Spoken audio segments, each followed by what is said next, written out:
اکثر اوقات ہم دیکھتے ہیں جس وقت ربیع الاول شریف کا مہینہ آتا ہے یا رجب المرجب کا بابرکت مہینہ آتا ہے یا محرم الحرام کا مہینہ آتا ہے یا ماہ رمضان المکرم آتا ہے، یہ مہینے جس وقت آتے ہیں تو کچھ لوگ اس طرح کی پوسٹیں شیئر کرتے ہیں اور ایک دوسرے کو میسج بھی کرتے ہیں کہ جس نے ربیع الاول کے مہینے کی مبارک دی اس پر جنت واجب ہو گئی۔ محرم الحرام کے مہینہ آتا ہے تو اس وقت مبارکبادیاں دیتے ہیں کہ محرم کا مہینہ اس کے بارے میں جس نے مبارکباد دی اس پر جنت واجب ہو گئی، جس نے رجب کے مہینے کی مبارکباد دی اس پر جنت واجب ہو گئی، جس نے رمضان مبارک کے مہینے کی مبارکباد دی اس پر جنت واجب ہو گئی۔ تو اس طرح کے مختلف میسیجز اور سوشل میڈیا کے اوپر آپ دیکھتے ہوں گے، فیس بک پہ، واٹس ایپ وغیرہ پہ لوگ اس طرح کی پوسٹیں شیئر کرتے ہیں اور وہ مبارکباد دے رہے ہوتے ہیں اور ساتھ یہ کہتے ہیں کہ حضور کا یہ فرمان ہے۔ تو سب سے پہلے یہ چیز آپ اپنے ذہن میں بٹھا لیں کہ جس چیز کے بارے میں علم نہ ہو اس کو چھوڑ دیں۔ دوسری چیز یہ ہے کہ جس وقت تمہیں ضرورت پڑے تو اہل علم کے پاس جاؤ۔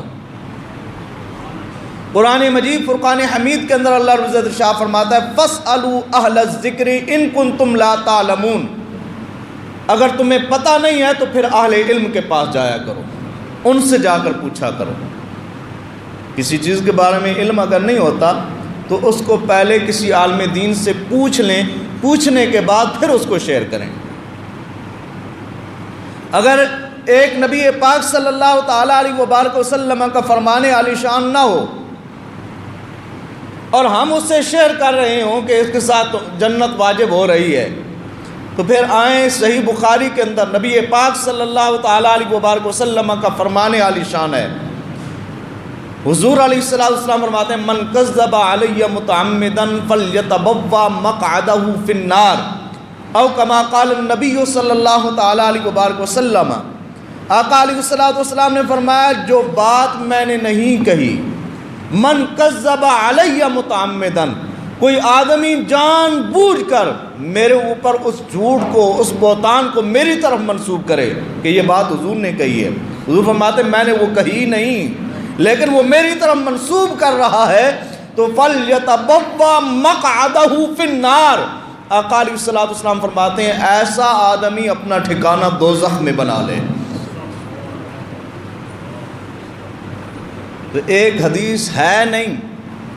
حضور کا فرمان ہے نہیں، اور ہمیں پتہ بھی نہیں ہے کہ یہ حضور کا فرمان ہے یا نہیں ہے، اور ہم دھڑا دھڑ اس کو شیئر کرتے جا رہے ہیں۔ تو جس وقت یہ ماہ ربیع الاول کا مہینہ آتا ہے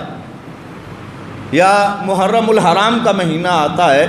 یا رجب المرجب کا مہینہ آتا ہے یا ماہ رمضان مبارک آتا ہے، ان مہینوں کو اللہ رب العزت نے عظمتیں اور شانیں عطا فرمائی ہیں۔ ان مہینوں کے بارے میں کوئی ایسی حدیث نہیں ہے کہ ان کی خوشخبری دینے سے جنت واجب ہو جائے۔ تو یہ مہینوں کی خوشخبریاں دینے سے جنتیں واجب نہیں ہوتی۔